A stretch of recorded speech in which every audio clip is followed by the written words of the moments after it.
Hey, what's going on, everybody? It's episode number 58 of the Audible Farm Podcast. This episode is brought to you by Couchtown Coffee. Couchtown Coffee is roasted right here in Iowa. They will ship coffee to your house, and you can brew it at your own house at your convenience. You can't beat that. That's pretty convenient right there. Especially in this day and age where everything you already buy is probably shipped to your house. I mean, I'm sure there's some stuff you buy that's not shipped to your house, but still, you get the picture. I mean, what with all of the websites these days buying things and shipping them, why not ship your coffee as well? It's amazing coffee. Like I said, it's roasted right here in Iowa too, so you can support local and have stuff shipped to your house all at the same time. And not only that, but it's amazing coffee. So go to www.couchtowncoffee.com, click on the Our Coffee section, and find a coffee you like.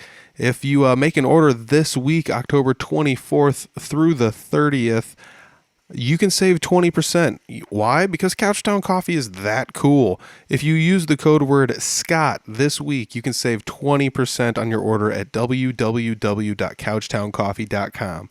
The code word is SCOTT, and you could save 20%. And why is the code word Scott? Because this week I'm sitting down with Scott Kirkhart.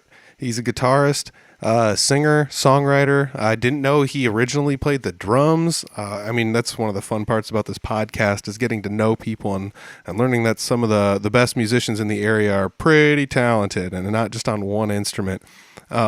He plays guitar in Salty Views Acoustic Review as well as being a solo artist. And I guess I knew him mostly as a solo artist, but I also know Salty Views. So I'm no stranger to those guys being in the area and doing what they're doing. So we sit down and talk about both of those things. We talk about the single he released. We talk about the single he is going to release.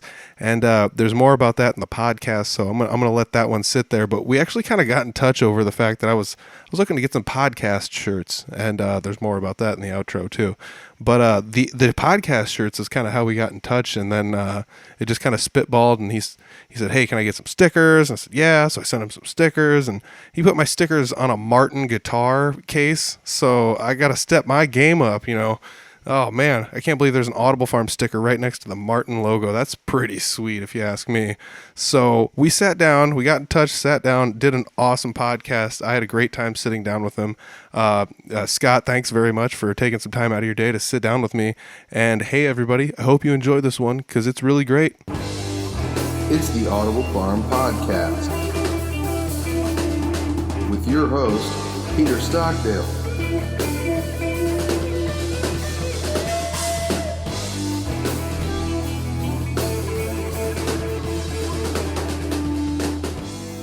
All right, sitting down today. I'm sitting down with Scott Kirkhart. Is that?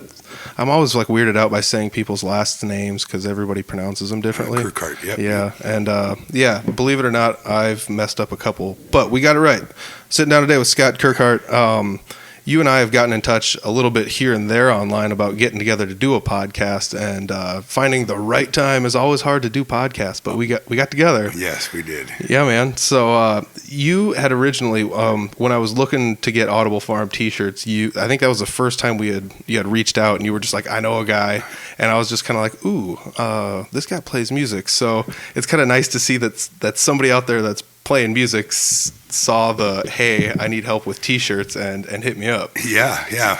I mean, not to be like, hey, I didn't go with the guy you suggested. No, you didn't, but that's all right. But it got us in touch with one another to do a sticker exchange, and now we're doing a podcast. Right on. Yeah, man. So you were saying that you actually do listen to this podcast quite a bit, not just this one, but a lot of podcasts. You know, you spend a lot of time on the road. I do. My full-time job as a FedEx driver, so I get to listen to a lot of podcasts. Oh, yeah, man. That's you spend more time on the road than I do. I mean, I spend a lot of time on the road, but I spend a lot of time on the road. So let me ask you this. This is going to be something that's weird, kind of off topic right away. But I've found that the more I drive on the road, the less I want to listen to music. Does that make any sense? Yep, no, that's correct. Are we getting old and just wanting that talk radio back, or what's the deal? Well, that's the nice part. You know, you're always alone in a vehicle. Yeah. You kind of want somebody to conversate with, or at least listen to some human interactions. Yeah.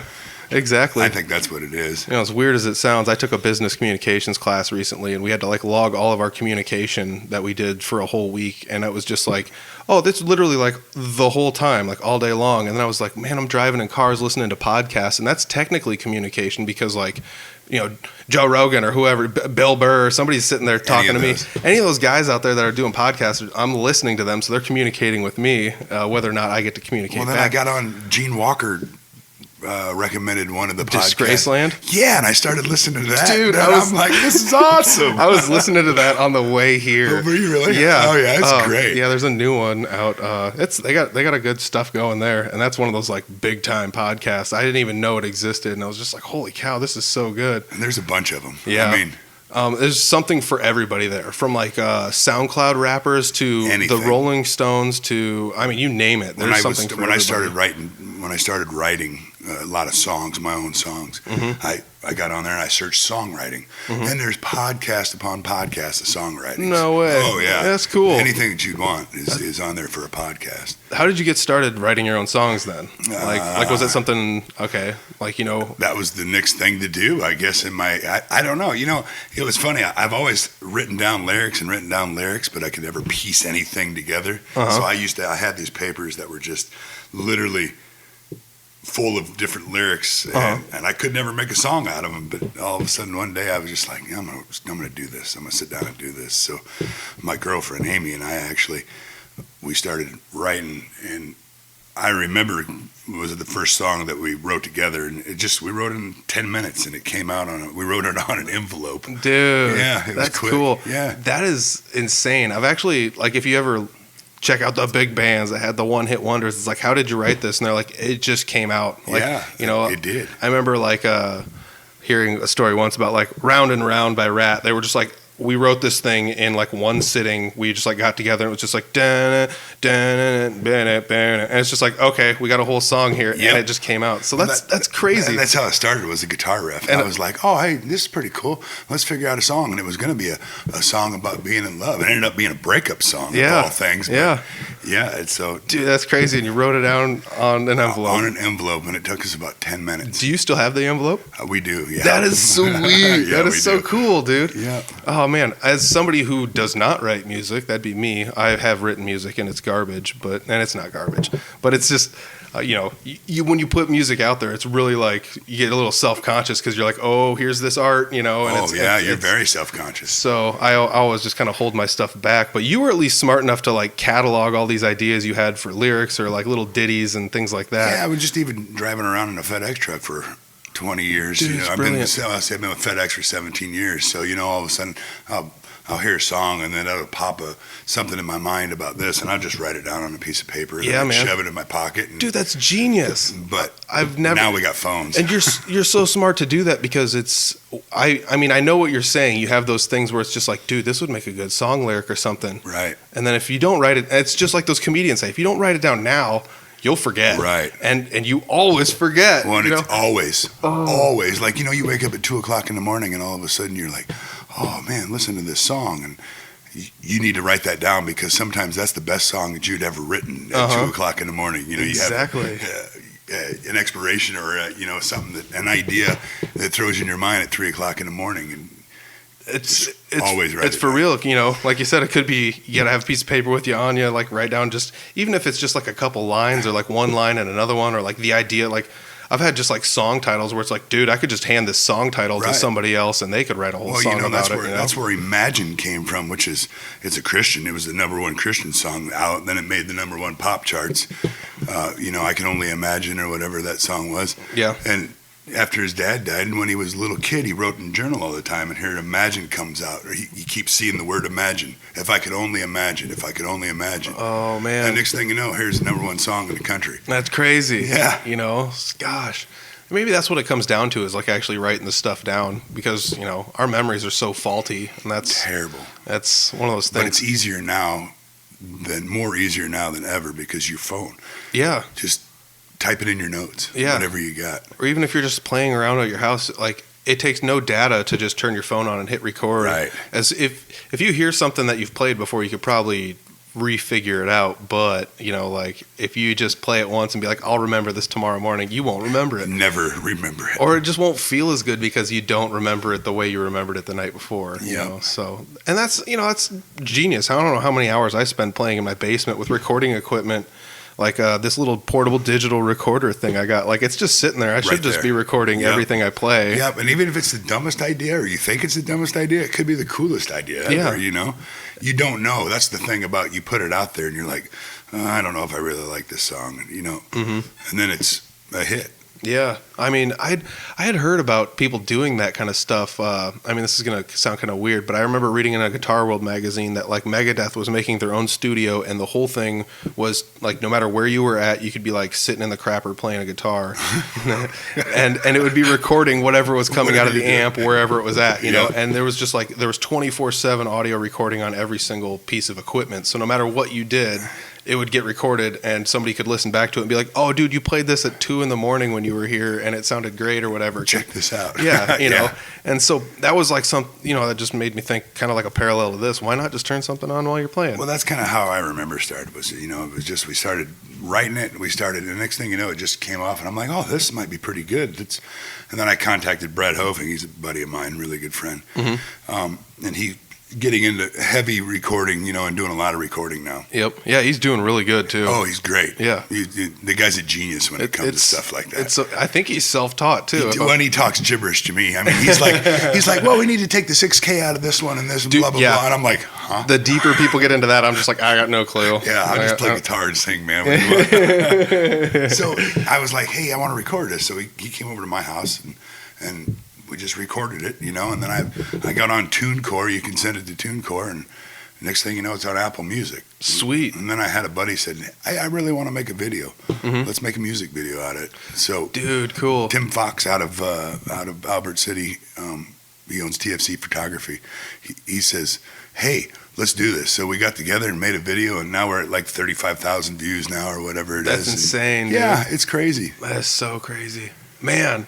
You know, and that's just kind of how it happens too, is you just, I mean, it's nothing against DIY, because that's kind of like a DIY thing. It just happened and there it is. Yeah. But like, I mean, I could make a music video, but is it going to be the greatest music video ever? Nah. Like, it's easier to just be like, hey, just let somebody else do it. And dude, I perused the YouTube channel on the way up here, right before I left Humboldt to come see you, and I listened to a couple of your tunes. Especially the one you sent me. I listened to that a couple times, just trying to like get in the vibe of this podcast. I mean, it's great stuff, and I don't know how to describe it. It's like country, but it's not quite just straight country. You know what I mean? Right. Yeah. It's kind of got a little, I don't know, southern feel to it. I think so. I'm more of a southern rock. Yeah. Style. I like the Allman Brothers are a huge. Yeah, dude. I love the Allman Brothers, and I can't even think their name right now. Yeah, it's always when you're on microphone. Right, always. Yeah. But I like the Allman Brothers. Eric Clapton's a huge, you know, I went down to Nashville and seen him. Oh, cool. And they've always been big influences on me. Warren Haynes. Yeah, dude. Derek Trucks, Susan Tedeschi. Yep. All those guys. Yeah. But I also like some of the new, I don't like the bro country so much, that, you know, sit on a tailgate and drink a beer stuff. But I love some of the new writers like Ross Ellis, Mitchell Tenpenny. Some of their lyrics are just insanely good. You know, let's like take a tiny pause there. Isn't it weird now that like it feels like country was always, you had like the good country and then the outlaw country, and that was just two factions. And now there's like weird little subgenres in country. Completely. And it's always weird because you get a country station and they'll play them all. Yeah. Like from one end to the next. So, and it's just kind of wild. So it's tough to call something like country or like, you know, just country, you know. Blackberry Smoke, that was the other band that I love that's out right now. Love them. Yeah. You know, and that's kind of a southern rock band is what they are. Seen them a couple times live. They're incredible. But I opened up for met Ross Ellis. I opened up for Ross Ellis and Drew Baldridge doing acoustic shows in Alta, Iowa, of all places. Cool. 40 below zero. Here comes this kid from Nashville, Tennessee, and he gets pulled over by the cop on his way there. Oh, jeez. And man, this kid is such a great writer. Check him out. Ross Ellis Music is what it is. And he's incredible. All right. Oh, man. Ross Ellis Music. I'll have to I'll have to bookmark that. I need to put my phone in my pocket. That vibration's coming through the mic. All right. There we go. Put it away. So you say you like to, like, I don't want to say like Southern rock, blues, stuff in that genre. How did you go from that to acoustic? Like, did you like start playing guitar as a kid, or? Well, I actually played drums. Okay. I've been noticed on your podcast, everybody plays drums. You know, you got Jake and all those guys in there. Yeah. The world seems to be short of drummers, yet I've interviewed like a million of them. I was a 3-time state jazz band drummer. Oh, geez. And then I went to college and played drums. Oh, gosh. And I went to college with, you know, like Kai and Jared Wiegert, and you know, we all played college. We played drums together all the time. Oh, cool. And then all of a sudden one day I just quit. Oh, why? I was just like, I'm done. I'm just tired of this, you know. I got other stuff to do. I was working radio part-time, you know, and I wanted to get into the radio thing, and I got tired of it. I was burned out. I played since I was 15, 14 years old, drums, you know. Yeah. And then I didn't play anything until after 9/11. Okay. And I had a buddy, Brian Jensen, from Manson.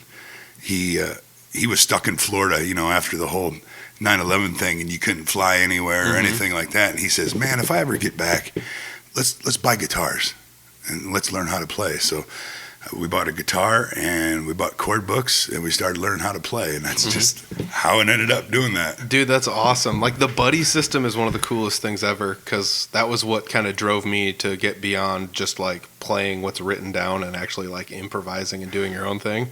Was just like having a buddy to be like, you go learn something tonight and I'll learn something, and tomorrow we'll get together and we'll show each other what we learned, and you learn twice as much, twice as fast, you know? Yeah. And you know, we liked the same kind of music, but he was into some other alternative stuff, you know, and I was like, well, that's pretty cool. I'll try to learn that. And I don't know, one thing led to another, and then it just becomes part of your life. Like, literally, I wouldn't know what to do without it anymore. Yeah. I mean, I have a guitar in my hand when I'm not in a FedEx truck most of the time. Yeah. I mean, there's almost always like a guitar within eyeshot. I was always a big fan of like putting one next to a TV, you know? Always. I usually have one by the couch. I usually have one in the bedroom.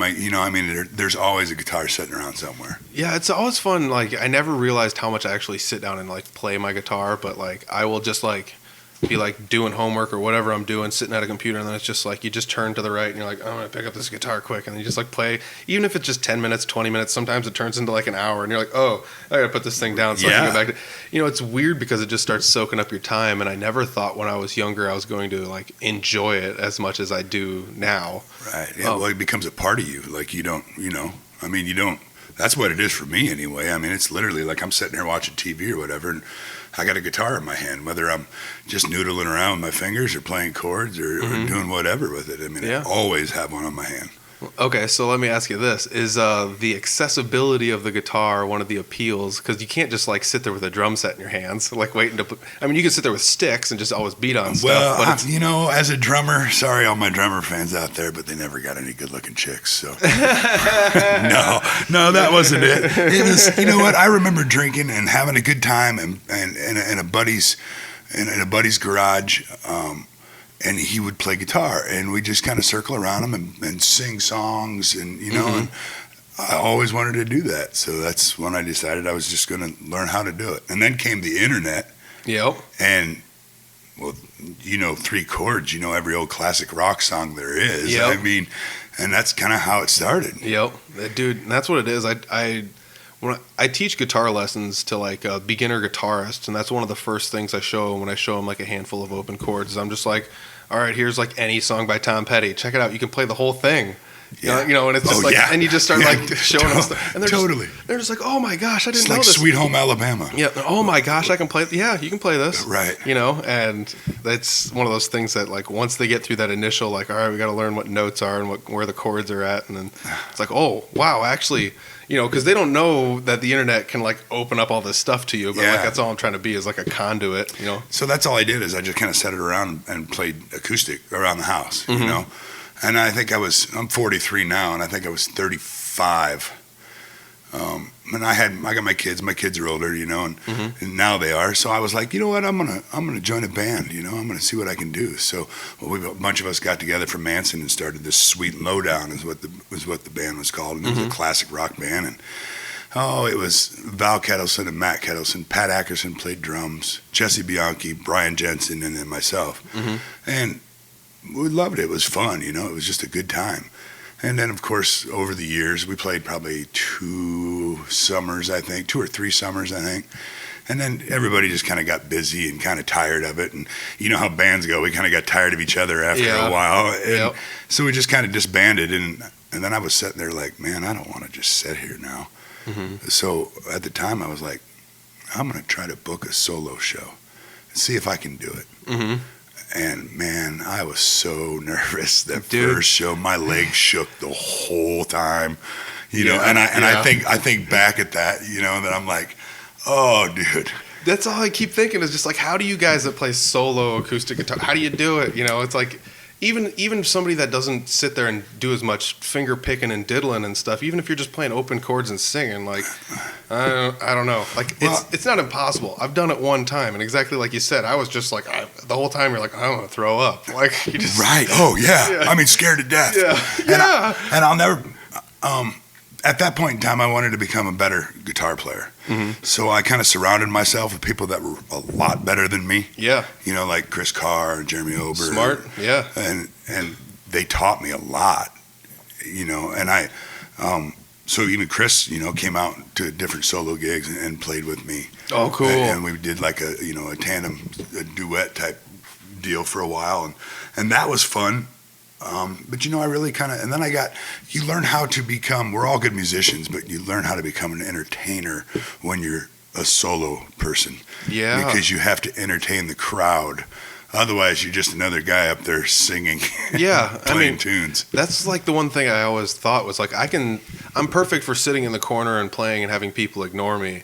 You know, not like ignore you, but like I'm a live jukebox, right, you know, yeah. But at the same rate, like I'm not something where you should put me on a stage and everyone should face me. I never figured out how people could do that. You know, it's not that I'm not entertaining, but I haven't cracked the code of whatever you guys are doing. You got to learn how to work that crowd, you know, and that's sometimes the hardest part, you know. And as soon as you walk into a bar or a winery, mm-hmm. you know what kind of a crowd you got right away. Yep. Whether they're into it, whether they're just kind of sitting there, you know, and then you just kind of get them into it. Chris Carr does a great job of it.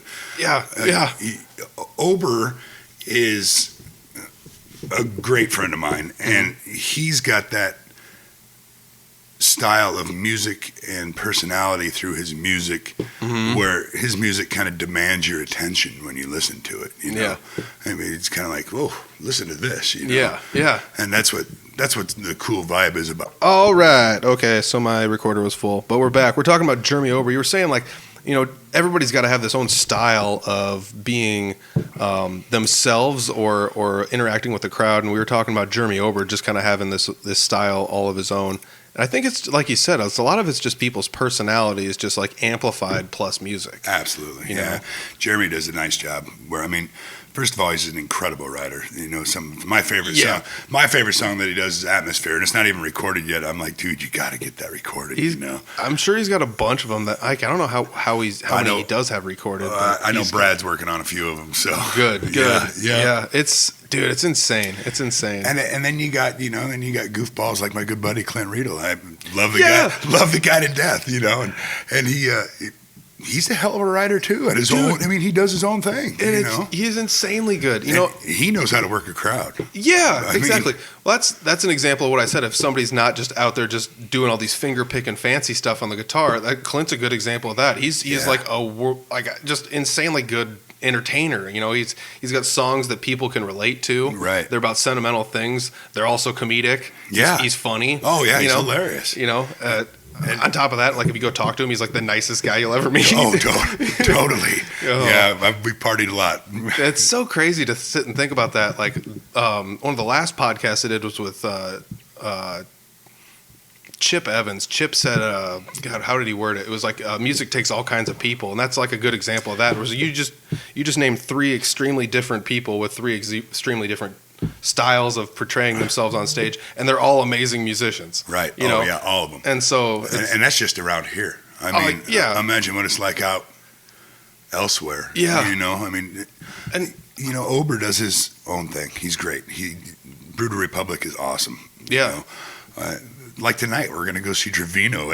Yeah. I'm like, what? Trevino? And there's a bunch of musicians going down there to check him out. Yeah. Because we want to see this. Yeah, exactly. So we're going to go down to Shiny Tap and watch him. But I know Clint will probably be there. I know Ober will probably be there, and so that'll be a good time. But that's one of my favorite parts about, and I've mentioned it a lot on the podcast, like the Northern Iowa crowd, especially around Fort Dodge. Everyone is like ludicrously supportive of one another. We are, I listened to your Chip Evans podcast, and I think Chip is right. It didn't used to be that way for a while. There was a lot of egos around, I've felt anyway. But, never with like Ober or Clint or especially now. I just don't really feel that in the community anymore. We kind of all support each other. Yeah, I think like what Chip said was it just a couple people started just being those people that were like, I'm gonna go to all these shows, see what everybody's got, and like hang out with everybody because who cares? It's great music, and I want to just go check it out. And then all of a sudden, everybody started taking notice, and then it's just all of a sudden you have this giant support system that everybody has. Completely. It's so much easier to promote your band when you don't have to promote your band because all your buddies are going to your show and they'll promote it for you. Right. Yeah, totally. So, that's... And so I got a new single coming out. Yeah. It just went to TuneCore today, so hopefully in a few days. Nice. Hopefully, let's see, the Thursday the podcast comes out. So maybe... I'm hoping maybe, but Thursday or Friday it pops out. Yeah. But, I wanted to do, the first one was all solo acoustic, and then this one was like, it needs a band. It really needs a band. Mm-hmm. So I got Brad Hofing playing bass. Nice. I got Ober playing lead guitar. Cool. And I got Caleb Ferry playing drums. Dude. And they're not country players. No. But they loved it. We all had a good time doing it. That's cool. Yeah, so I'm cool. excited and stoked for that. Dude, that's sweet. That's like a mini super group behind you. It's just, it's something that I always wanted to do, and that's, we're kind of doing it. Then Ober's Caleb's like, well, I said, how much do I owe you, man? He says, oh, just give it to Ober, whatever, and I'm like, what? And then he's like, Ober's like, well, just give me a bottle of whiskey. It's like, okay. Oh my gosh, Jeremy Ober with that like voice from God. He's got that really deep voice, Oh man, He's such a character. Everybody around here has just been so, even like to this podcast, to the Regional Rock Hour. There's another podcast in Fort Dodge here that actually is doing pretty much the same thing I'm doing. I don't know if I haven't heard of it yet. Let me pull it up here. I'm gonna see how much information I can pull up just to talk about it real quick. All right, let's see here. We're talking the Indie Music Room, and I have Heather Kelly. Yeah, yep. And she used to be with Hypnosis. Yes, there you go. Yeah. I actually just talked to her recently, and I listened to a bunch of her podcasts. I don't know if you got iPhones, but it's on the Apple Podcast there. So if you want to check it out, it's there. She's a sweetheart. Yeah, and the more the merrier. Making these podcasts, talking to people, because I'm sure we're all going to hit different people, and talk to. Well, that's kind of what cool part about yours is you're getting all these different. I'm trying my best, man. I mean, you got the. I would say I'm probably more country, but I still like a lot of the blues and stuff like that, Mm-hmm. But you got heavy metal guys, you got the punk rockers. The punk rockers. I mean, I've done pro wrestler. I heard that one too. Artists. I did one with all artists. I did one with just an artist. I mean, I've tried to do a little bit of something with everybody because. Honestly, I used to spend a lot of time playing music, and then I quit playing music, and I went to pro wrestling shows, and I spent 5 years going to pro wrestling shows every weekend, and I don't know. I tried doing something while I was there. I just had a Twitter account that I just posted all my pro wrestling thoughts to, and everybody kind of took to it, and it was weird. I would get retweets from Vince McMahon and Triple H sometimes. Really? Yeah, and just famous-ish people would follow me. Trainers in the WWE and stuff like that would occasionally follow me for a few weeks and then unfollow me. On your Twitter feed? Yeah, it was. That's pretty cool. It got weird for a while, so I had to clean up my act and try and tweet just wrestling stuff. And now I've kind of reclaimed it for whatever I want to tweet. But I've spent so much time in these areas, and it's just I need to find some way to give back to these people, and this is how I chose to do it. And it's why stop at music? I'm entertained by artists and pro wrestling, and I went to a comedy show, interviewed the comedian dude Chris Schlichting is so funny. He's from the Quad Cities area. I mean, I Why stop at just this? Right. And yeah. that comes back to like you said, like when you're on stage, you're an entertainer. You're not solely a musician. You know? No. Honestly, I think being a musician is just half of it. You know, I mean, Yeah. you gotta work that crowd a lot. Yeah. And I mean that's the parallel I think between all of these things is like I just wanted to like talk to these people who are entertaining people because that's when I go out on the weekend or a weeknight, it's just like I just want to be entertained. I've driven halfway across the state to spend $15 to watch whatever for an hour and a half just so I can drive back home because it's worth it to me. Right. Yeah. I agree completely. And whether or not I want to document it or just talk to the people. And it's not that I get out very often because I'm always booked doing something, between Salty Views and solo stuff. But I love to go out and watch the Jay Clyde band. They're all a bunch of good friends of mine. Yep. I love going to watch Ober play, whether it's solo or with Brutal or whatever duo that he's doing. I love to watch the Blue Ribbon Ramblers.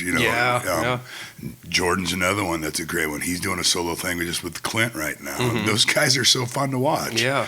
And there's a lot of talent just in this area. Yeah, and it seems like everybody's not just channeling it one direction. They're all splitting up their time to and being good about it to just be like, oh, we're just going to do a little bit of something here that I can't do in this project, and Absolutely. and like teaming up with other people, kind of like on your newest album.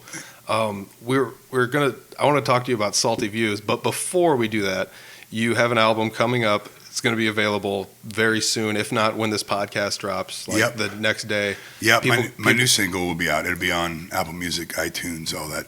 Yeah, everywhere you stream it. Yep. Your last album. Yep. That's available everywhere as well. Yep, correct. I remember. Yep. Scott Kirkhart music. Yep, just check out Scott Kirkhart or on anywhere. Yeah, anywhere pretty much. And then hopefully by the end of the year I'll have like a 5-song EP out. Nice. Be released. Dude. And then November 23rd, we decided that was originally going to be the EP release, but I was like, I don't know if it's going to be finished by then. So I talked to Brad Hofing, and I teamed up with the Carroll Brewing Company, and I said, you know what, let's do a 90-minute live album, live at the Carroll Brewing Company. Cool. So I had to figure out all licensing and stuff with the covers that I do. Yep. And then my originals as well. And Brad's like, yeah, man, I'm all for it. Let's do it, And so Jessica McClintock, who's another local country musician, she's part of Salty Views also.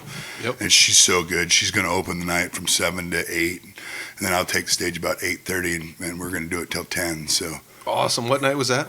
November 23rd at Carroll Brewing Company. Cool. You got that on your Facebook page? I do, yeah. Awesome. So Scott Kirkhart Music is the Facebook that's page. the Facebook page. And Instagram page. And Instagram. I just want to say tip of the cap to you for having the same Thanks. the same thing on both. In college marketing. It's tough to find. Okay, well, I don't want to like just delve into this. It's tough to find bands when they have like multiple like different. Oh, this one's got an underscore. That one's got IA after it. This one has band after it. You know, and everyone's a little bit different. It's tough to find them, but if they're the same, it's real easy. Yeah, I just thought that would be easy. It used to be the acoustic side of things is what I first called it when I first started playing acoustic, and then I'm like, no, it's me. So I just made it Scott Kirkhart Music. Yeah. It's makes sense. It's easy to find. Yeah, easy to find. Yeah, dude. Oh man. So you got some new stuff coming out. You got that show coming up, Carroll Brewing Company. All that's on the Facebook page, which you do a good job of handling everything on your Facebook page. I try. Nice and active. Yeah, I got a lot of help with that from people that say, hey, you need to do this or you need to do this, and that, yep, I'll do it, no problem. And, that's one of those other things is I love that people around here will help each other with that kind of stuff where it's just like, Well, I'm getting a lot of help from like the Nashville area. I've grown to be pretty good friends with Ross Ellis, with CJ Solar, who wrote Up Down. I don't know if you know that song or not, but no. And so that was a big Florida Georgia Line song. Okay. So I opened for these guys, and then we just kind of connected, and we became pretty good friends. And and I ask them for advice and say, hey, what should I do? And or they'll just come to text me and say, hey, love the new single. This is how you promote it a little more. You got to do it this way and this way and this way. Dude, that's awesome. Post 4 or 5 times a week, and yep. Okay. All right. I'm going to do it. Yeah, it's one of those things like you start to learn those little tricks of the trade, especially about social media. There are things you can do to increase the exposure of what's going on because there's the algorithms and this, that, and the other. Sometimes you're kind of like, oh man, are people getting tired of what I'm posting? But whatever. Well, it's nice to see something that's not all your posts are exactly the same thing, Right. So it's nice to see like you wrote a different message every single time, Yeah. It's not just like check out my new album, it's here, click, boom, Right. Copy paste, copy paste, copy paste. There's Yeah. a difference between that and actually being a little bit personable about it, which you are. So and that's the other thing is you're active on Facebook. If you interact with you'll interact back. Oh, yeah. And it's always tough because some band pages and some people don't do that. So No, yeah, they don't. so Even Ober's getting better at that. Dude, Ober always had a really good posting thing. I don't know what he was doing for a while, whether or not he was posting stuff to Reverb Nation and then it would cross post to everything. But for a while, he had something good worked out where it was just like, dude, you got a great way of doing whatever's going on. Did you see his live video that he was on his way to like Cedar Rapids and he did this live video one time? And he came up live and everybody, even Ferry and all those guys, they were like, Ober's live on Facebook. What's this? That's so awesome. Funny, yeah. Dude, I've yet to go live with Audible Farm, and I've had some people say like, "Let's do it" or whatever, but I don't know. I just haven't done it yet. It's kind of a neat thing. Yeah, I don't know. I'm trying to find some way to do it without just like giving away a whole entire podcast. Right. Yeah, I get it. Because then people will just watch it there and then not stream it or whatever. But it's not like it matters. But No. one way or the other. Turn the lights on. Oh yeah, definitely. Yeah, It's getting dark. that's cool. All right, so we're back again. Before you were your own recording artist, solo project, you did the Salty Views thing, or was that? No, Did okay, you do so solo and then Salty Views? Okay, so I did Sweet and Lowdown, and then I did solo for a while. Uh-huh. And then while I was doing solo, my old friend Tracy Ernst, who plays with like Beaver Creek now, and he also plays for Scotty Rockstar. Uh-huh.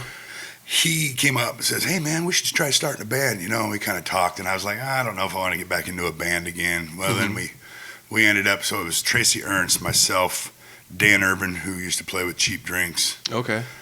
Bass player, hell of a bass player. Yeah. And then Steve Ferguson was a drummer, and we started a band called Highway 7. Okay. And we toured for a couple, not really tour. I mean, we played all summer long, for, I don't know, it was probably a couple years. We built a pretty good following, and life's just got busy, So we decided that we were just going to kind of wondering what's going to go on. Dan had to do some other stuff, and about that time, Corey Waller from Jay Clyde Band was playing with Salty Views. Okay. And then he was going to go back to Jay Clyde. And so Tim and I kind of connected, and I said, hey, why don't we get together and play, see what happens? That's Tim Salter? Yeah, Tim Salter. Yep. Yeah.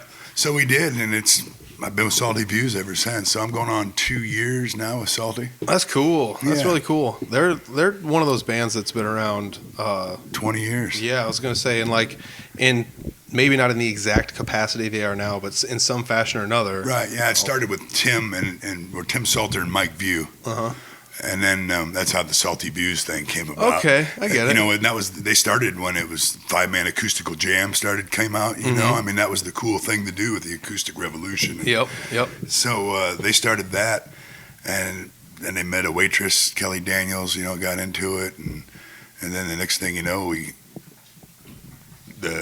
Afton Holt was into it, and then they had the two girls, the two sisters, Alyssa and Emily Johnson, who were unbelievable. And then I kind of got in. Well, now it's not really so much about the girls. It's more of a, Emily quit, and she's doing want to get into her own solo stuff. And so we got Jessica McClintock singing with us now. And so now it's kind of like we got this super group of other musicians that kind of come together just to have a really good time. Yeah. And that's what it is. I mean, we play country music, but we also do 70s medley. We also do classic rock. We also and we're just it's a bar band, but it's not some garage band or anything like that. We like to put on a hell of a show. Yeah. With lights and smoke and all that other stuff. Yeah, and that's one of those things I also noticed was very high production value for a band. That like if you were just to be like, I'm gonna go watch a couple people there's gonna be background singing and no acoustic guitars and it's just like okay, Tim came from Front Page News, and they always put on a big production. And their big booking agency back then told him that people people hear what they see.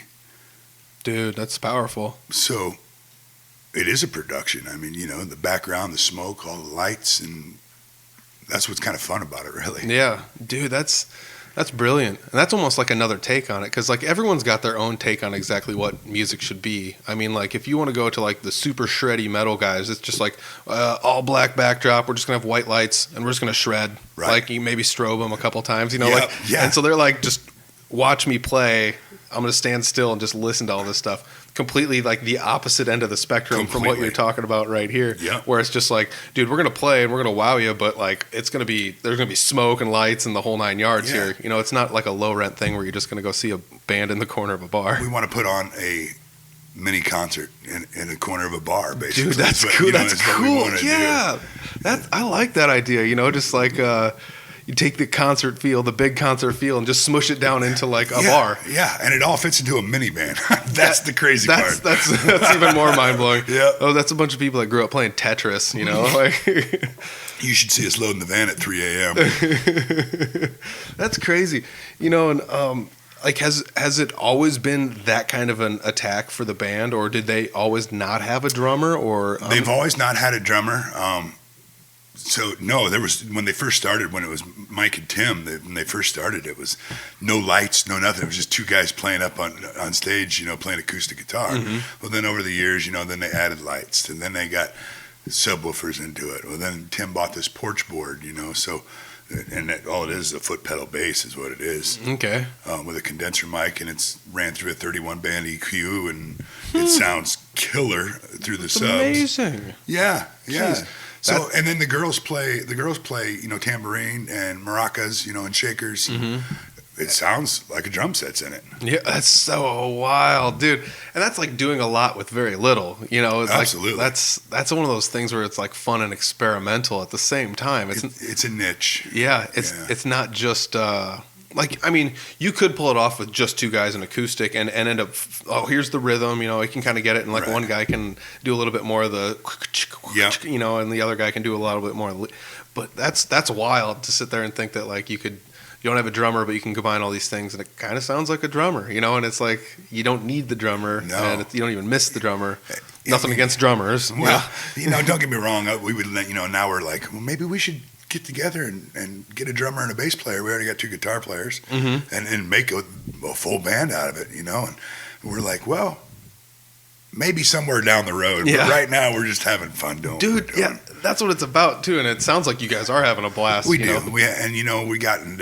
We just played at Miss Kitty's in Des Moines. Oh, cool. Yeah, it was 2 weekends ago. That's awesome. So we're getting, and we played at the Barefoot Bar in Okoboji. Nice. We're getting in some of these bigger venues now. That's cool. Which is pretty neat. Yeah, deservingly so. I mean, I always think it's cool when bands from around here kind of, and it's not like, I want to say travel to my area where I play music, but I play music predominantly in the Des Moines area. So it's kind of cool to be like, oh, so-and-so is going to be down in Des Moines here playing a show. That's sweet, and it's usually at a bar I don't get to play at because music's kind of exclusive to certain bars, Well, when you're playing punk music, is that what you're playing, right? Yeah, I can't really go to like a fireside. Where do you play, like lefties, stuff like that? Yeah, lefties, vaudeville, a lot at Hull, places like at Fremont, just... Those are the big four, I would say. There's a couple of other ones here and there. Like we've played at the Gas Lamp and some other stuff. Yeah, those are cool places. Yeah, Gas Lamp's really cool. Yeah. Vaudeville.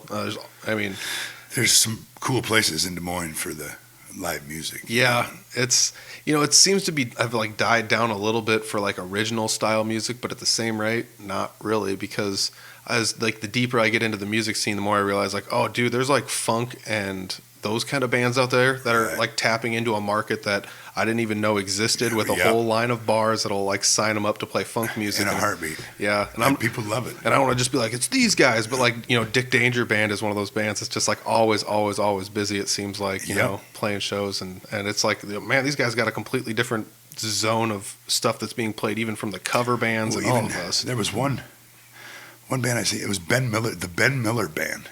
Okay. I think they played at Woolies one night. They opened up for somebody big. Mm-hmm. And this guy's playing a 1-string wash tub bass. And the other guy has the old washboard, Yep.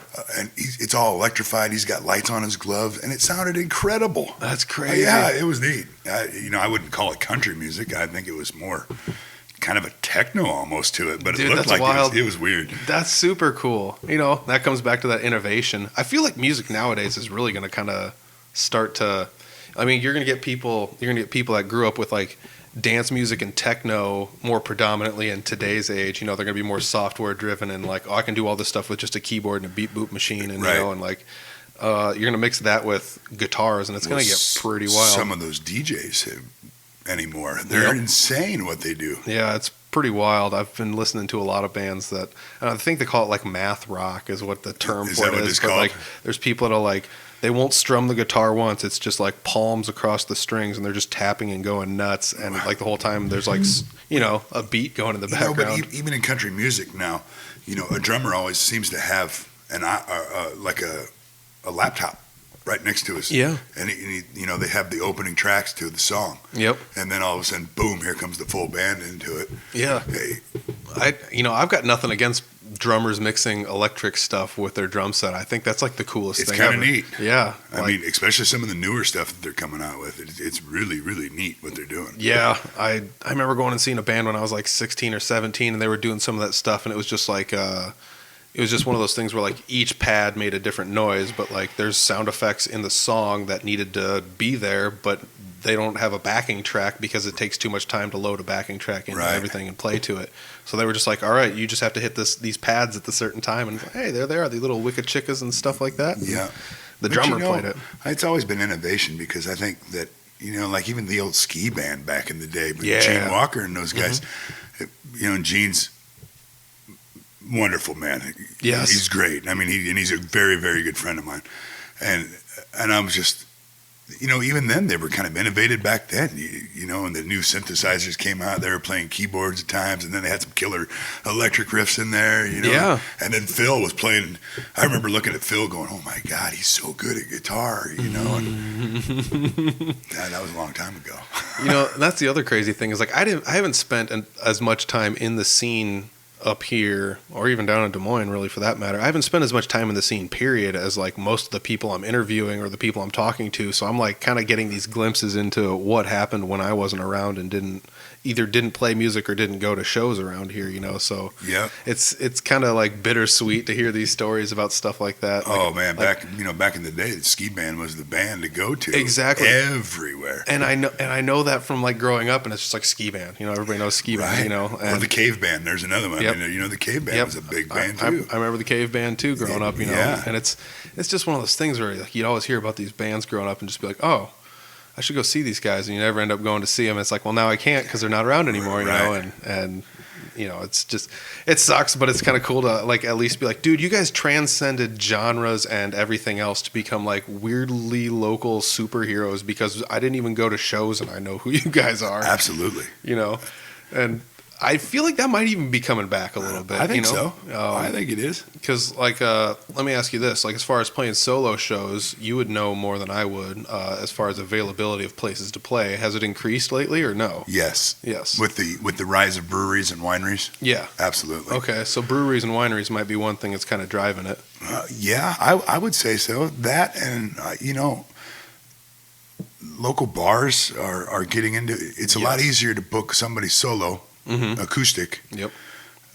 They're not so loud, Yep. That's what people can still have a good time. They can dance, but the full band, sometimes it gets so loud inside of these little bars. Yep. And they don't want to. That and a full band costs a lot more money too. It's also easier to go wrangle one feral cat than it is to wrangle 4 feral cats. Yeah. So, like that's my explanation for the one musician versus 4 musicians or whatever, because it's tough, like wrangling down, 4 people. It's like I'll hit up if you want to book a show with bands, you got to hit up like, I want 3 bands on the show, so I'm going to hit up 3 bands, and I'm going to wait 6 weeks till somebody says they can't do it, and it's 2 weeks before the booking date. And it's like, oh, great, and it's tough because that's usually how it does work out. And I mean, booking music's not easy either. So there's so many people that when you get behind the scenes and stuff like that, you start booking.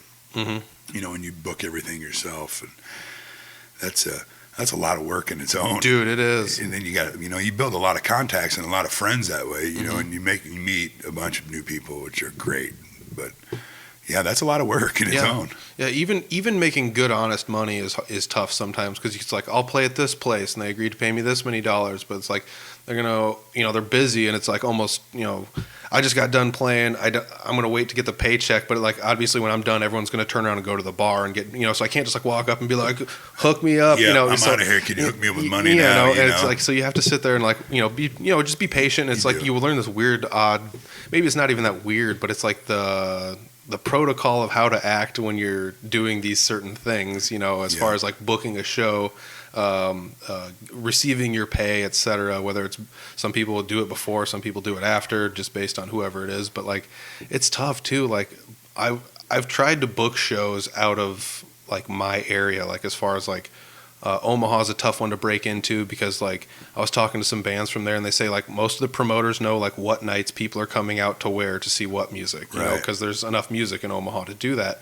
So if you're just like, I want to come play like a Wednesday, and they're gonna be like, no. Or if you're like, oh, can I come play next Saturday? And they're like, no, we've had this booked for months. I've played in Omaha, I've played in Des Moines, I've played in Sioux City. Nice. I've played in a lot of bigger cities, but some of the best gigs are, there's a little town, Shelby, Iowa. There's a bar down there called Newt's, and man, I went to a solo show there on, it was October, it was a Halloween show, and the place was just packed full of people standing outside, and waiting to get in. And those are fun shows, dude, and that's like really cool. Sometimes if you go to like a smaller town where you're like the only entertainment option, people just like go there and they appreciate it more than if you go to like Omaha, where like, and I'm not trying to pick on Omaha, but I went to an open mic night in Omaha and was just like, dude, everyone at this open mic is better than me, and it's like, when you've got this happening, what are the paid shows like, and then like, how am I going to compete with that?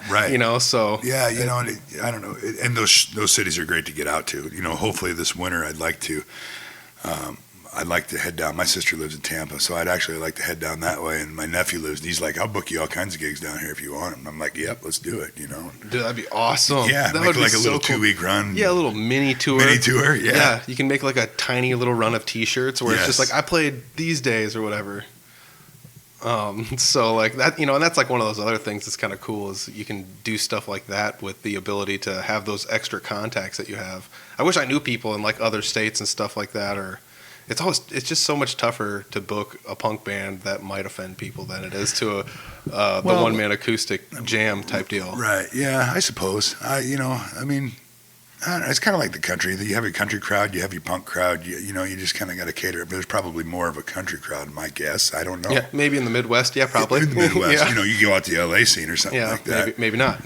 Maybe it may flip flops. I have no idea. I don't know either. But that's just one of those things I'm learning when I'm like sitting down at the mic, is not everybody looks at music exactly the same way. Not everybody has the same avenues to pursue, due to the fact that not everybody looks at music the same way. It's kind of this weird kind of choose your own adventure thing that goes on in music. Sure. It's pretty fun to just navigate your way through it. Yeah, it is. Because I don't think anybody's stuck in one lane specifically. I mean, like you can.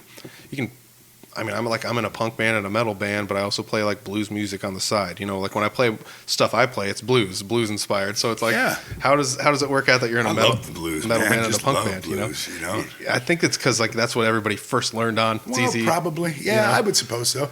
Like I said, I grew up. My brother listened to the Allman Brothers. I'm the youngest out of 6 kids, so I grew up with my brother listening to Quiet Riot, that kind of stuff too, on top of it, so dude, that's awesome. I love that kind of music. And then I grew up in the late 80s and 90s, so I'm an 80s hair band guy, and I also like Nirvana and Pearl Jam and all those 90s alternative bands that were out. Dude, like, and that's like a weird thing was like growing up, there was pop punk, and before that there was like that weird 90s period where it was just like, here's guys playing music, but it's not quite a boy band. You know, I'm talking like your Vertical Horizons and your Nine Days. Absolutely. And like there's a lot of like that going on, like your early Matchbox 20 type stuff. Early Matchbox 20 was some of the best music ever written. There's in my opinion. Dude, there's a lot of people out there that will argue that say yes, because I know some people. That's where we're like, so well riddled with class. Yeah. Those guys are hitting that type of. Yes. And, you know, people my age, Yep. they're loving them. Dude, I love going to see them live. I've said that like a million times about those guys is they've picked out the people that are like within 10 years below them and above them and just like nailed it. Oh, like, yeah. You know? Yeah, and Levi, you know, and all those guys are they're great. Greg sings a hell of harmonies, you know. Yep. And it's fun to watch them. Hell, I went to one of their shows at Shoreside in Manson.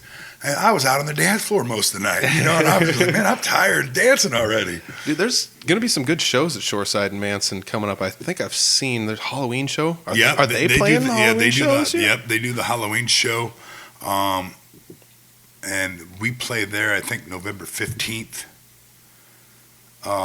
Usually this is about the time of year that Shoreside really starts amping up all their. Mm-hmm. And Jesse Gross-Nickel is a great friend of mine. He's my neighbor in Manson, and we help put the whole Crash My Crater thing on every summer. Oh, cool! You know, and I help him with that all year, and so that's kind of a rewarding project for me to do also. Mm-hmm. But Shoreside that's a great music venue. Yeah. If you ever get to go there and watch a show. I mean, I'm going to be honest with you. Shoreside. I've been there, but not actually for a show. Oh my gosh! but you better get there. Yeah, and I know it's gonna be like, hate to say that because I know Jesse listens to this sometimes, or at least I you know he's absolutely he's liked and interacted with me just a little bit here and there, so I know he at least knows I exist. So sorry, Jesse. Sorry, Jesse. but we gave him a good shout out though. You're right though. There's always good stuff going on there. Jay Clyde Band plays there. Clyde Band's talking. It's there's always something going on there. The Jay Clyde Band usually does a New Year's Eve show, but I think they were going to Book and Carol or something this year. So Salty Views is going to play New Year's Eve also at the Shoreside. So that's a great show. Yeah, dude, it's stacked, man. Yeah, it's a good place. It is. It's fun, you know. And with the closing of Patty's Here's, which was a bummer for everybody, you know, because those jam nights were the best. Dude, those are so fun. And I would kind of like to see Shiny Top pick something up like that again. You know, I think that would be great. They love our live music and everything. Yeah. Shout out to Shiny Top. I mean, they're always booking shows there too. Always, you know? they are. It's crazy, and I don't know if there's just. We need to find that one place, but there needs to be that one place with like a dedicated area, kind of like Patty's Head, you know, in the back. That's where all the people play the music, and if you can sit in the front and you don't have to hear it as loud, and you don't have to worry about it. Yeah. You know, speakers are pointed the opposite Something direction. will pop up. It will. Always does. Oh yeah. Oh man. But that's just one of those things that helps you realize, you know, don't take anything for granted. Because Gina was great, you know, and she supported live music left and right. Yes, still does. Regional Rock Hour. Still does. Yeah. Yep. And shout out Mason, Regional Rock Hour. Yeah, way to go, Mason. Oh man! In fact, I just asked him to do a couple opening for Salty Views in my solo shows. So I wanted to get you know, like some pump me up music, you know, to kind of get like an opening up of a concert type deal thing. So I think they're going to work on that for us. And cool. Yeah, that's awesome. Yeah, and we work well with the radio station. They do a lot of stuff for us. Mm-hmm. Yeah, I mean that's another thing. Radio station. Darren great. On the radio station on K97. You know, they've been so, Darren and Heidi both. They've so pushed my music, my solo stuff on K97. You know, which is. First time you hear your song on the radio, it's kind of like, whoa, that's pretty cool. It's like humbling and mind blowing, and you're just like, oh, geez, this is so sweet. And then you're like, oh my gosh, my stuff's on the radio. Yeah. Kind of everybody heard that, you know. Right? But the other crazy thing is like, what if somebody doesn't know you and they hear that and they're like, well, that was Scott Kirkhart with the, you know, and it's just like, that guy was pretty good. I'm gonna look him up, and then you find out like, oh, dude, this guy isn't like a superdy duperdy star, you know, like this guy doesn't go on tours every other week, you know. No. That's also the cool thing is you fit right in. Yeah. You know, and it's kind of mind blowing to have that too. Is just be like, man, how do you? I mean, I've had stuff that I've like Three Finger Betty's been on the Regional Rock Hour, but it's not like quite like playing on 90, you know, with other country music, you know. So right. Well, Yeah, I was on the Regional Rock Hour with Highway 7, and then Darren interviewed me on K97. Dude, I'm like, all right, that's pretty sweet. You've been on both. I like all genres of music. Yeah, I'm not just, I love country music, don't get me wrong, but.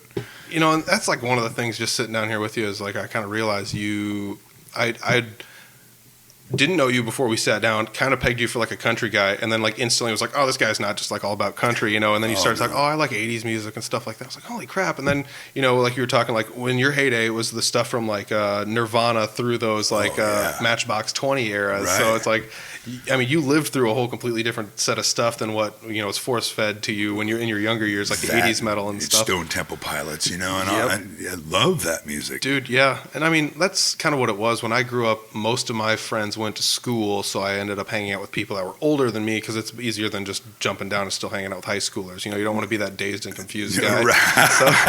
So it's like I'll hang out with the older people, and that's like all they listen to is just like, All right. That's all they listen to is like the like 90s alternative rock stuff, and it's like, oh, I got to listen to that quite a bit because it wasn't something I usually grew up listening to or whatever. But I don't know, I remember like being babysat by my next door neighbor and having to listen to like 80s stuff too, though. So I got to hear like lots of keyboard and big teased hair music. Yeah, the hair 6 inches up above their. Dude, everything, like, that's the other thing is music's just so fun because it's open to so much interpretation. Like we were talking, listening to the Gene Walker suggested Disgraceland podcast. I was listening to that, and there's like a Madonna one that's I'm listening to right now. Not that I'm like a huge Madonna fan, but like Madonna's story is like insanely crazy. Even just to have him describe it in his light that he describes things in. Yep. But I mean, even if you just look at like Rick Astley was something that every now and then I'm just like, Rick Astley existed, and it's this tiny little guy that weighs about 70 pounds, soaking wet, and he's wearing a suit with huge shoulder pads, and he's singing like the deepest voice, and it's like this. I showed someone today, I'm like, this is what Rick Astley looked like, and they're like, nuh-uh. Right, like, you wouldn't even think about that, would you? Oh man, so we did cover most of the things that we had to talk about. You got stuff online. You got a new song coming out. New song's coming out. Moonshine and Mason Jars. Moonshine. Hopefully. It's up to TuneCore now. It's there. So. Yep. So if it's not out when this podcast released, check it out the next day. Just keep looking for it. Just keep watching my Scott Kirkhart Music Scott Kirkhart Music on Facebook. You also got the Instagram, posting the goodies on Instagram. Yep. So. Salty Views, I can see you there.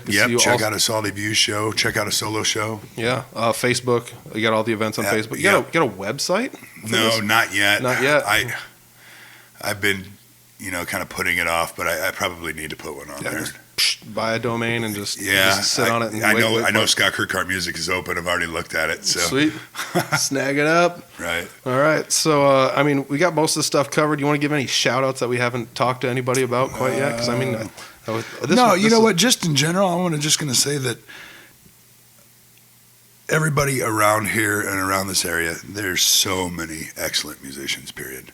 Yeah. I mean, unbelievable if you just look around. And so go out and support live music, whether it's us, whether it's Ober, whether it's the Blue Ribbon Ramblers, J. Clyde Band, the Riddle with Class, whatever. Yeah. There's always something to do every weekend. Yeah. I love that everybody's kind of brothers and sisters here, and and that I'm very humbled to be part of that, and I know that they are too. I couldn't be where I'm at now without their guidance as well. So yeah, that's like I said, it's the best part about being up here in the music scene is everybody helps each other out. Gives each other little tips and pointers, supports each other, talks to each other. There's always something going on. Always. Tank Anthony, there's another one. Tank Anthony, that's one I have to go see. Yeah, you need to go. Tank, dude. He's a cool dude. I got to go see that. Yeah. That's going to be cool. And that's the other thing is like the deeper I get, the more I realize there's more stuff even locally or like within a short 20-minute drive, 30-minute drive I can go see than I even thought there ever would be. There is. Even as far as like I'm up at the Humboldt area, so like I'll just see like what's going on around me. Like heck, Timbuk Brew's over here. If nobody's for some reason playing a show in like Clarion or the Fort Dodge area, I can go over to Byron's. Byron's almost always got a show. Always got good music over there. Oh man! So, there we go. It's my earpiece. I was going to say, did we stop recording again? No, we got it.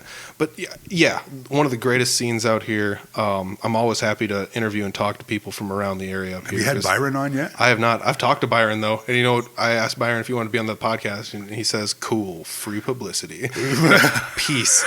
Byron is the greatest guy ever. He is, because I feel like he's a man of few words, but just enough words to just be exactly what it needs to be. Yeah. Going to a show at Byron's is a show in itself. Well, that's an experience. I went. That's what I would call it. I went alone to my first Byron's show, like all by myself. Went to go see a Marbin, which is like a gypsy jazz band. Yeah. And went and saw them at Byron's, and I'm sitting there, and I like get a pizza and a pop, and I'm just like sitting around. I'm like, this isn't quite. This is going to get weird, isn't it? And then it's like, oh gosh, this is crazy. He starts like, raffling stuff off. I'm not going to give away too much about his raffles, but he's every now and then does the door prize type deal. Door prizes, yeah. Dude, it's a show, It's pretty neat. So don't just go to the places to see the bands. Like, go check out the places too, because I mean, like that's the other cool part about this. There's not another place like Byron's around. No.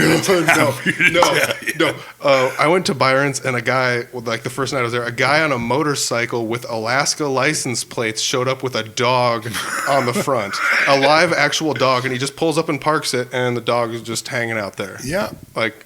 Welcome to Byron's. Welcome to Byron's. No kidding, dude.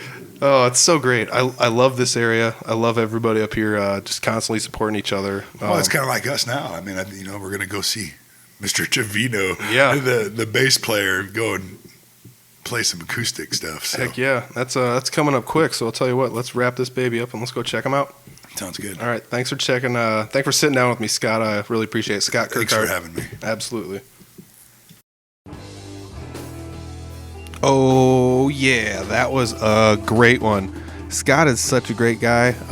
It's another one of those cases where I don't know if I'm just like shy or what the deal is, but once I sit down and talk to these people in a podcast setting, it's like, dang, this guy's so nice. I wish I would have just talked to him before or met him earlier. But hey, live and learn. I get to do this, so it's pretty sweet. I actually went online and tried to check out Scott's I Remember, the videos on YouTube. The song is literally just about anywhere you can find music online. So I'm waiting for that new single. I'm assuming it's going to follow suit and be literally just about anywhere you can find music online. I bet he does a music video for it eventually too.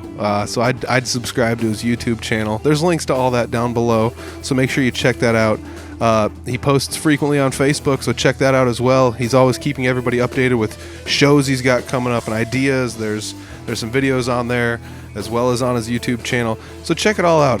It was great to have Scott sitting down and talking. I didn't realize we had so much in common. He likes some of the same music I do, and grew up around that kind of music, and we listen to podcasts. And I mean, we're obviously different people, but kind of close to the same a little bit, maybe. I don't know.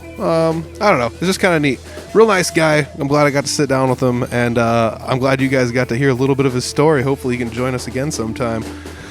Check out that single. It's coming out. If it's not out by the time you're listening to this, which is on a Thursday, it'll be out tomorrow or probably Saturday. It's going to be out really, really soon. So if you are listening to this and it's the outro, when you're done listening to this, check it out online, Scott Kirkhart Music, as well as checking things out online. I kind of mentioned in the intro that there was something about t-shirts.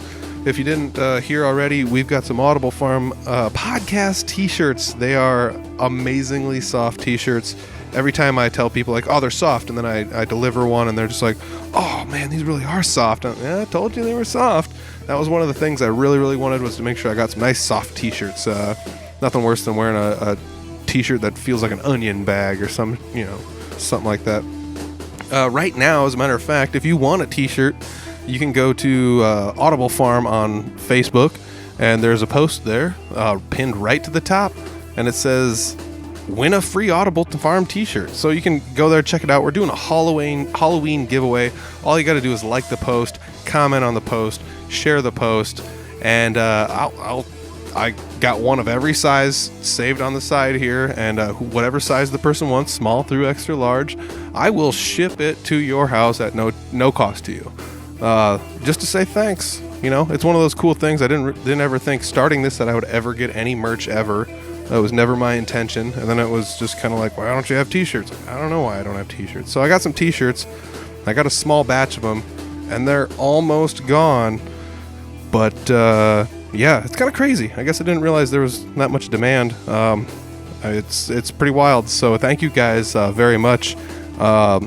Also, if you want to check out anything else Audible Farm, I redesigned the website. Well, as a matter of fact, I actually kind of took advantage of making my own website. It's not too much different than what Iowa Podcast Network had set up for me originally, but it's there and it's really good. So check it out. You can go to audiblefarm.com to find everything Audible Farm. Links to all of the streaming services. You can find a little player on the website right there, so you can listen to the podcast right from the website if you want to. You don't even have to go anywhere. You don't have to download any crazy apps or learn how to do anything fancy or nothing like that. If this is your first time and it took you an arm and a leg to try to figure out how to get here to listen to this, you can just go to audiblefarm.com. Boom, player right there. So you just scroll down the page. All of the social media links are there, as well as a picture of that awesome t-shirt that we have available. If you want to be on the podcast, you can contact us. All you got to do is fill out the form on the website. It's right there at the bottom. When you load the website, it'll have a little link there, say message us, and you just boop, click the link, and away you go down to the bottom of the page, and you can contact us. And then all the way at the bottom, there's a nice little list of our partners. It's kind of cool to have people kind of locking arms and walking down the street together saying, hey, we're going to do this together. So Fort Dodge Fine Arts Association, first and foremost, doing an amazing job. Their reach is wide, and they transcend all sorts of art. This is a podcast mainly about music and entertainment. I mean, they go all the way from like farmers markets to plays to live paintings to college. I mean, it's nonstop. It's a very wide berth. They take care of everything art, and they just want everyone to know in the northern Iowa area what's going on in the Fort Dodge area as far as arts. And they reached out to me and gave me a little digital high five. So, as a matter of fact, if you want, there might still be some shirts available at the Fort Dodge Fine Arts Association building. Go to their website, check it out. There's a link on our website, audiblefarm.com. I donated some shirts to them, and so if you want some shirts, there might still be a couple left there, so check it out. While you're checking things out online, go to the Indie Music Room. There's a link on the bottom of our website there for that. It's another podcast out of northern Iowa, slightly similar to what we're doing, but slightly different, and that's kind of what makes it cool, is two people with the same idea taking it different directions. That one's pretty special because it's a neat thing that they got going on there. You can even hear tunes by the people who are being interviewed as they're being interviewed, which is kind of a neat caveat that they have going for themselves. As usual, thanks to Iowa Podcast Network, PodcastIA. Everybody that wants to network with me, just let me know through the Audible Farm podcast website at www.audiblefarm.com. If you would like a t-shirt, send us an email, audiblefarm@gmail.com, or hit us up on Facebook or something, because they are running super low, and I don't know, I'm debating what I'm going to order next, if I'm going to get another piece of merch, or if it's going to be the same or completely different, or I don't know. So tune in more for that. Check out the new website. And as always, thanks for listening, everybody. Thanks to Couchtown Coffee for supporting us week after week after week with code words for everybody to save 20% on what I think is probably Iowa's best coffee, hands down. I mean, I've compared it to so many coffees, and it's weird how now I prefer Couchtown over literally any other coffee, no matter what. It's kind of mind-blowing. It's to the point where I go other places and people are like, you want some coffee? And I'm like, nah, it's not going to be what I want, so I'll just go without. How's that sound? So if I ever turn down coffee, that's why. I might drink the coffee, though, too. I really like coffee. So check out all the musicians we've interviewed. Go listen to old episodes. I want to say thank you guys very much for supporting the podcast. It's been blowing up the last month or two, And I'm very humbled. I don't know what to think about it. I'm just very humbled. So thank you guys. I'm glad you guys are enjoying this. Make sure you support the musicians, artists, entertainers, comedians, other podcasters, professional wrestlers, everyone we have interviewed on the podcast here. Make sure you go support them and check them out. There's a lot to do in Iowa, and I'm just trying to shine a little light on it, I guess. So thanks, everybody. Check the website out. I'll check you next week. Peace.